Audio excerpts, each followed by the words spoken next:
Hi everyone, SpiderMan 1991 here, and I'm reviewing comics that came out September 26, 2012.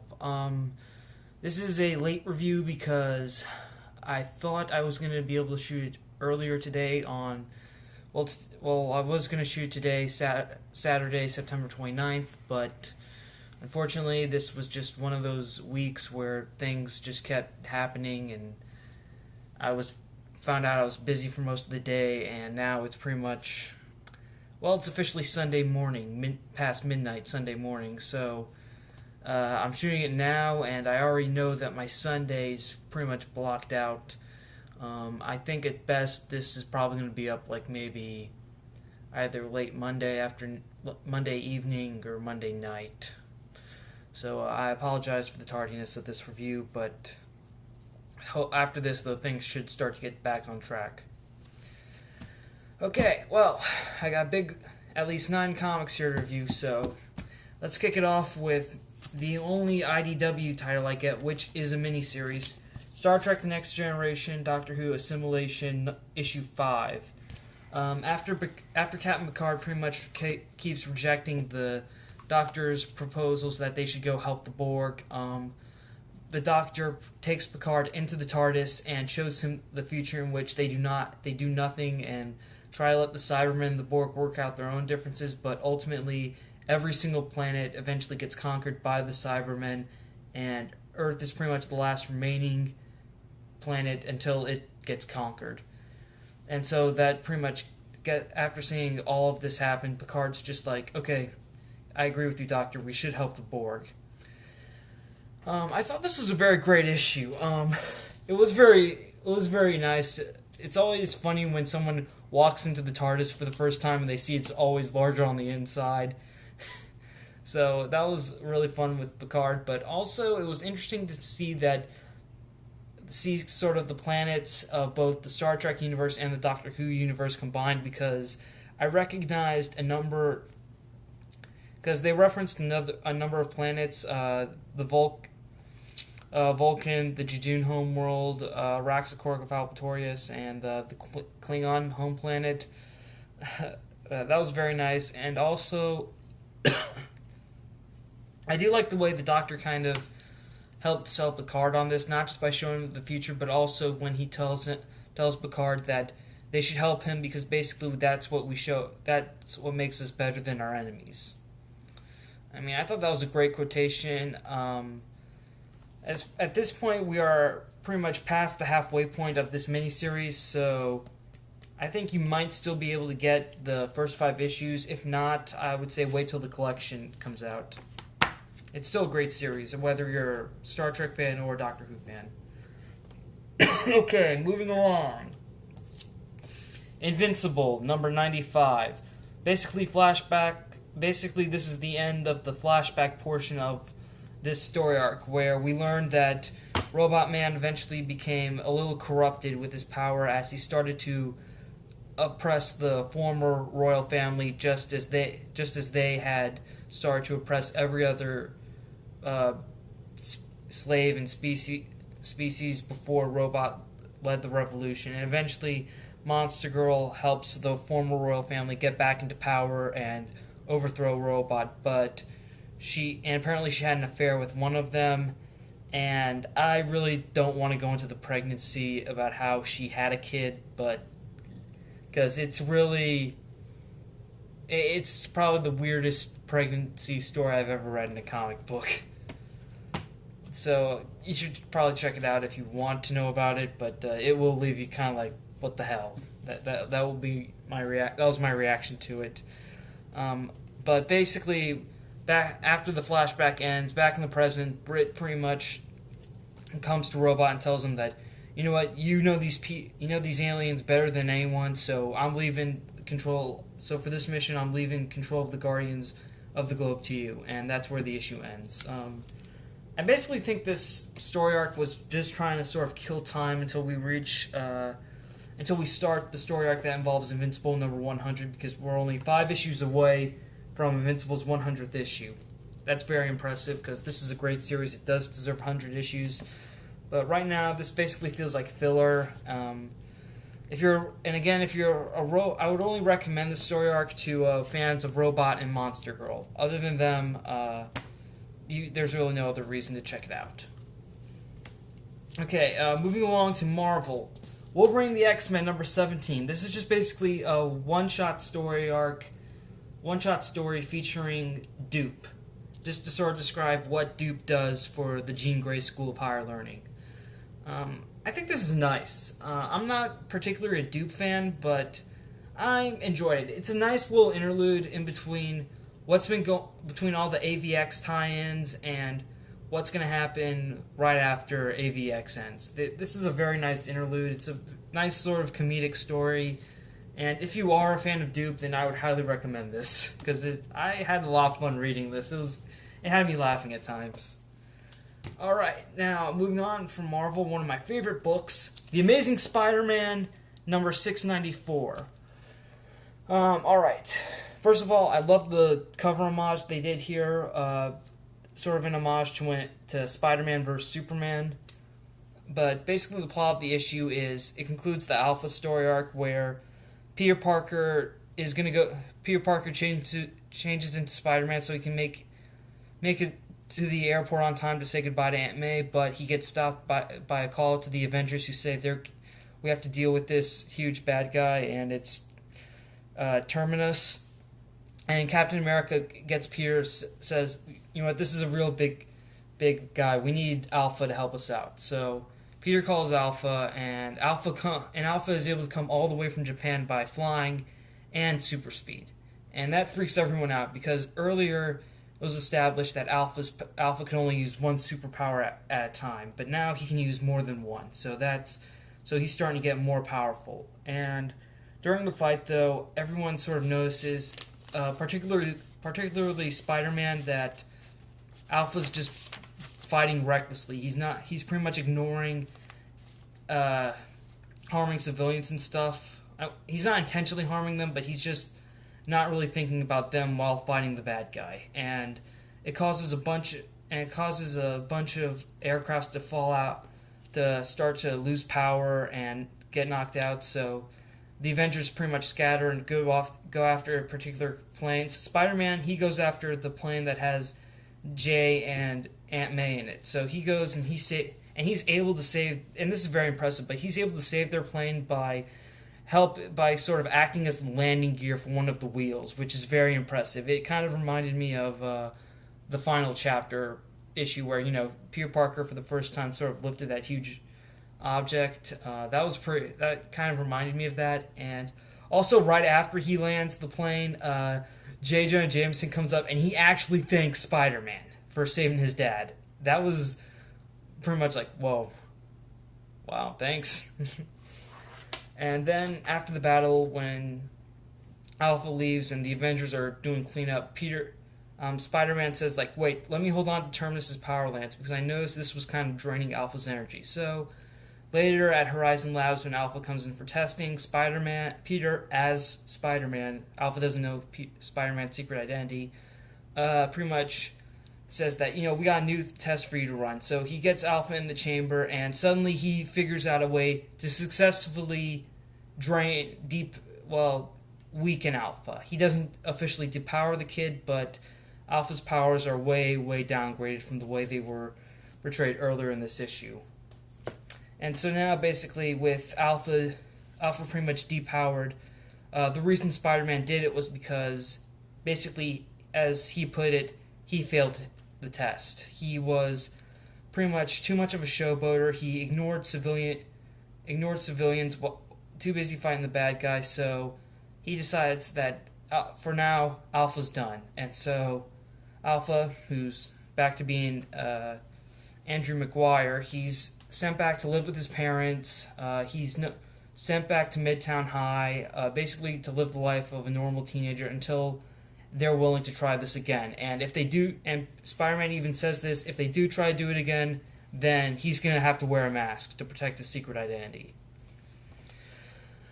And also, after the whole incident with the planes and stuff, Aunt May has apparently lost full full use of one of her legs, so now she has to use a cane, and she has to go through physical therapy, and so now Jay and May decide to stay in New York at Peter's request. And that's pretty much how it ends, except the last page. The last page shows not only do... Well, let me put it like this. The issue ends with not only with Jay and May returning to New York City, but also Roderick Kingsley with a goblin mask. So you know what's going to happen next story arc. We're going to have another goblin war. Alright, Amazing Spider-Man 694. This was a great conclusion to the Alpha story arc. Alpha was an interesting character. He was kind of, what if Peter Parker got his powers, but he didn't have his Uncle Ben to guide him. That's kind of what happens with Alpha. And Alpha has a mentor like Spider-Man, a guy who actually did have an Uncle Ben. So he's able. So I think this whole incident kind of may teach Andrew that having superpowers and being a superhero isn't about fame or making a name for yourself. It's just about helping people. And if you are going to fight bad guys, you do have to consider the real reason you're doing this is to protect civilians, and you have to even consider that while even in battle. Alright, now for DC, the final week of the Zero month of the New 52. And let's start off with Superman number 0. In this issue, we go back to Krypton, before it exploded. We go back to when Jor-El is on an expedition, and he takes a trip to the center of Krypton, where basically he discovers that Krypton is about to explode and that there's pretty much nothing he can do. And then later he discovers that his wife Laura is pregnant. And then there's an incident that involves, after Jor-El has his findings where he discovers that Krypton's destroyed, he and his wife get attacked by some sort of cult of Kryptonian assassins, and they're able to fend them off, both with Laura apparently, who has extreme combat skills now, and also Jor-El, who's able to create a makeshift Phantom Zone projector. And this was the real kick for this issue. Apparently the issue is narrated by Superman, and the real kicker here is that last page reveals that Superman is actually on Krypton watching the whole event. So Superman can travel through time now. How'd that happen? Exactly. Other than that little twist ending, though, this issue is very top-notch. It gives you sort of an idea about what Krypton was like, how Jor-El discovered that the planet was going to die, and also how he learned Laura was pregnant. And they also do a good job kind of introducing Jor-El in this, as he's sort of one of Krypton's best scientists who's trying to do whatever it takes to make sure his planet stays alive.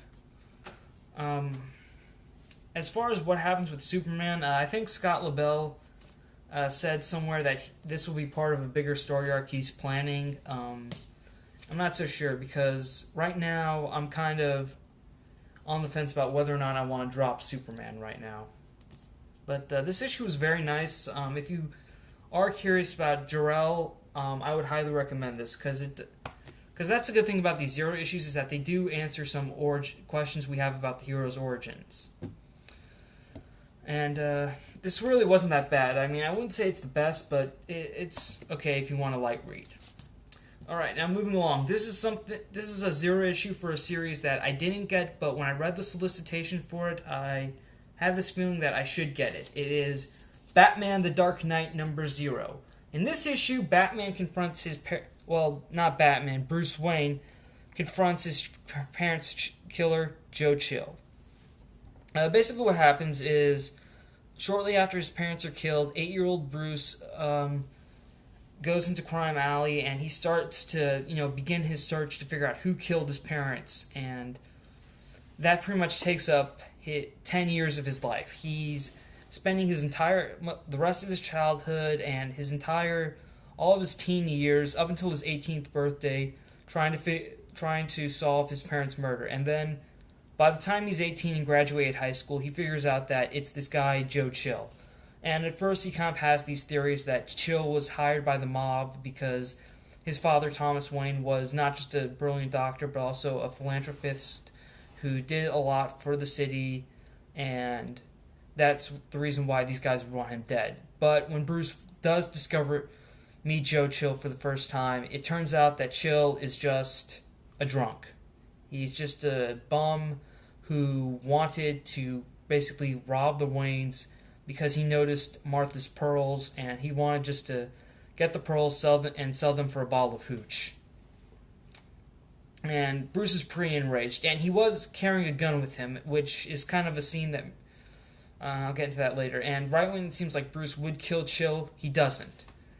And he pretty much just, and that's pretty much the moment where he decides that he wants to, try to do better and help other people to make sure like what happened to him doesn't happen again. And the issue ends with him buying a plane ticket and beginning his expedition around the world. I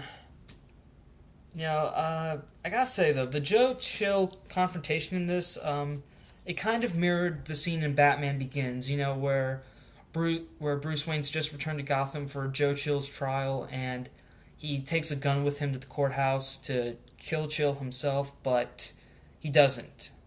He doesn't get the chance because someone beat him to it, and he starts to realize that revenge is not the way, and justice is what matters.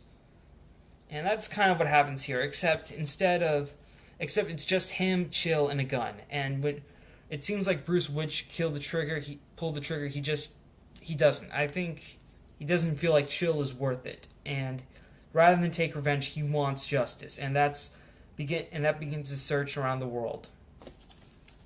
The Batman Zero issues are probably the most interesting of all of them because I think the proper reading order is Batman the Dark Knight, then Detective Comics, and then Batman. I think if you read all three of those issues in that order, you'll pretty much get a general background as to what Batman's beginnings. But Batman the Dark Knight, the reason I got this is because of Joe Chill, because shortly after the New 52 began, they said that, I believe they said the killer of Thomas and Martha Wayne was never caught, so that kind of intrigued me so does this mean that Joe Chill is erased from Batman mythology again? But then the solicitations for the Zero issues came out, and they mentioned Joe Chill in this, and I figured, okay, I want to read this to figure out what exactly Chill's role in this. And apparently, it's kind of like Batman Earth 1. Bruce thought that his parents' killing was part of this huge plan, but apparently it wasn't. Chill was just some punk with a gun. And, that's pretty much it. I'm not gonna buy Batman the Dark Knight now. I just bought it for this one issue. But if you are a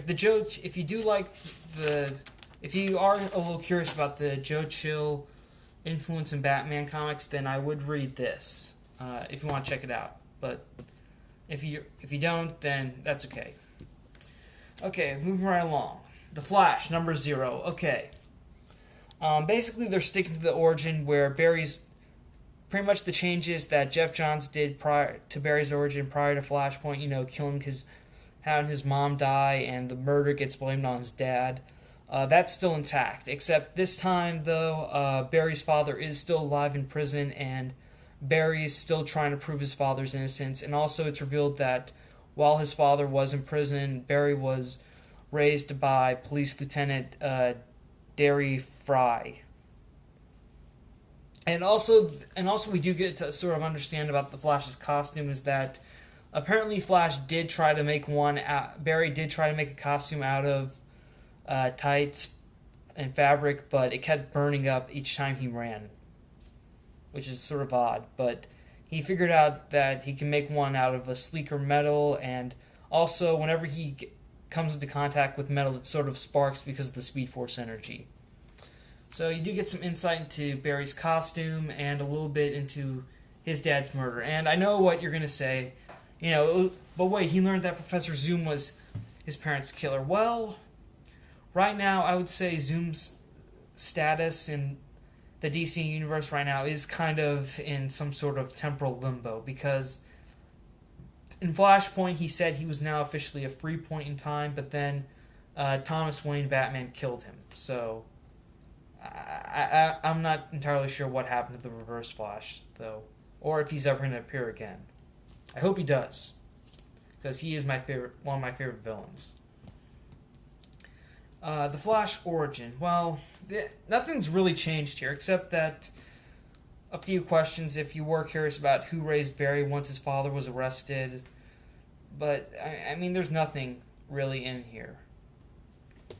So, if you are reading if you're a super Flash fan, then I'd say pick it up, but if not, then it's okay if you want to skip it.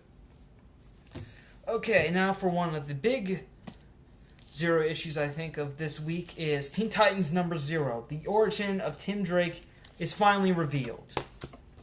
Now, then, there are a few pretty much updates and changes to Tim's origin. One being that, the basic idea is still there, that Tim's parents were alive, and he is trying to figure out Batman's secret identity on his own, but this time Batman is aware of Tim's actions, and he keeps trying to derail him, until one night, apparently, Tim started using his computer hacking skills to sort of steal money from rich people in Gotham and give it all to the poor.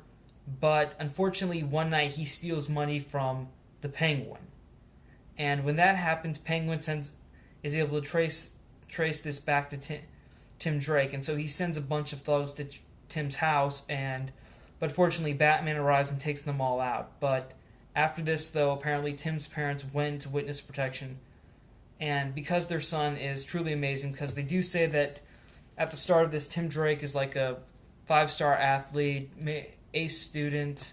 They believe that Tim deserves better than hiding somewhere under an assumed name. So they ask Batman, or I guess Bruce Wayne, to sort of raise Tim and look out for him.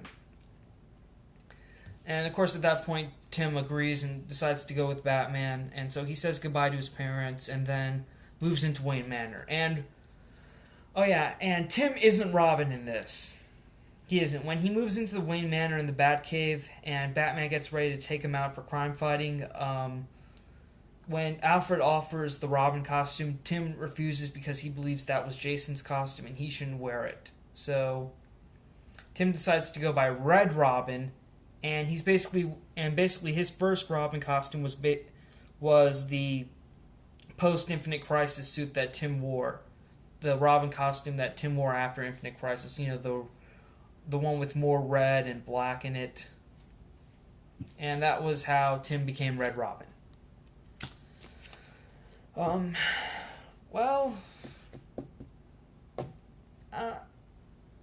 don't know. I don't exactly hate this, but it does answer a few of my questions. But I still have one more. Are Tim's parents still alive? Are they? Really? Because I'd like to know that. I think it's debatable right now whether or not they are alive or if they're dead. But and also it doesn't really explain what happened to Batman and Tim. Like, why did Tim go off on his own all of a sudden, and when did he update his costume? That's a few questions I have, but it does kind of explain how. I mean, Tim's origin here is still basically the same, except Batman being aware of Tim's actions, trying to find his secret identity, because in Tim's original origin, he just came right to Wayne Manor one night and said, "Yeah, I know Bruce Wayne is Batman and Dick Grayson is Robin, so can I please talk to him?" But now apparently Batman was aware of Tim's actions. Well, Batman is basically the world's greatest detective. So basically So we do get an understanding of Tim's origin now, except the whole Red Robin thing, though. I don't know, I'm okay with that, because, Red Robin's still a Robin. But I don't know exactly what happened between him and Batman that made Tim go off on his own. That's still a little unanswered, and I hope it gets answered in the future. Alright, now for the final comic, and this has been a favorite of mine since the New 52 relaunch, Aquaman number 0.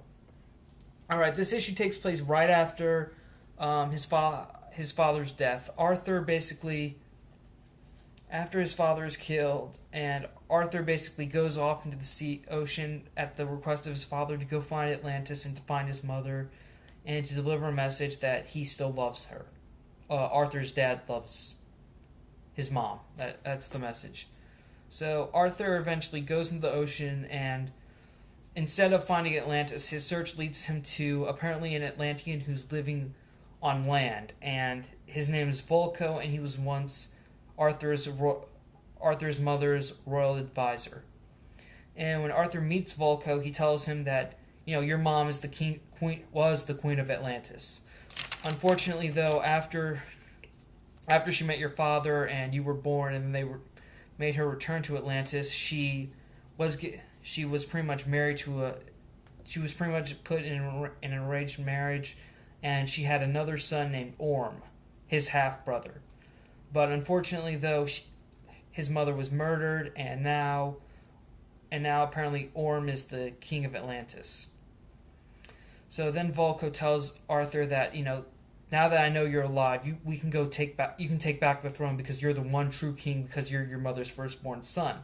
And then Volko gives Arthur the map to the tomb of where the seven Atlantean artifacts are, such as the Triton and all the other stuff we read about in the others. And also he gives Aquaman the stone necklace he was wearing in the first Justice League story arc from 5 years ago.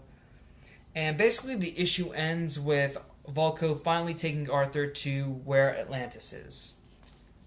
Let me just say, first of all, the artwork in this is sweet, because the final 2 pages when you see Atlantis, they are amazing. Just really beautiful. As far as Aquaman number 0 goes, this this really did answer some questions, like, how Arthur found out about the king's tomb with the artifacts in it, also how he discovered Atlantis and his mother's and his true heritage as, king of Atlantis. But it does sort of prepare us for what's going to happen after the others, because after the others, I think we're going to start to meet Ocean Master, who is the current king of Atlantis right now, and also Arthur's half-brother. So I'm looking forward to that. And apparently, I think it might cross into, and I think this is going to start a crossover with the Justice League, which will be pretty much the Justice League versus Atlantis. I think that's the premise behind it. I'm looking forward to that because I already read Justice League and Aquaman, so it's actually an affordable crossover. Okay. That concludes my comic review for this week. Again, I'm sorry this was late, and I hope you enjoyed it. So, in conclusion, Aquaman number 0. Aquaman learns about his mother and his half-brother, and Atlantis. Teen Titans number 0. Some revelations about Tim Drake's origin are shown here. I'm still curious about whether or not his parents are alive and what caused him to leave Batman. The Flash number 0. Basically just given a new version of what happened, of the changes made to Barry's origin prior to Flashpoint. Batman the Dark Knight number 0. If you are a fan of of any story involving Joe Chill, I would recommend this. Superman number 0. Little revelations about Superman's biological father Jor-El and the beginning of the last days of Krypton. If you're curious about that, I would definitely recommend it. Also, I forgot to mention this, but the artwork in this is very amazing. The way they draw Krypton, it's beautiful. Amazing Spider-Man 694, the conclusion of Alpha. Spider-Man depowers Alpha after Alpha has failed Spider-Man's test to prove that he is not to prove if he was responsible with the power he was given. Unfortunately, he's not. Wolverine the X-Men number 17. If you're a Duke fan, you're going to love this. If you're not a Duke fan and you're going to get this anyway, you'll still love it. Invincible number 95. The conclusion to the whole filler arc before the 100th issue. Well, this isn't the conclusion, but this is where the flashbacks stop. And Star Trek Next Generation Doctor Who Assimilation number 5. Very nice. I love it when characters see the TARDIS is bigger on the inside. I guarantee you'll get a laugh out of that moment. And also, nice little speech about what the Doctor tells Picard. Alright, well, that's it for my comic review for this week.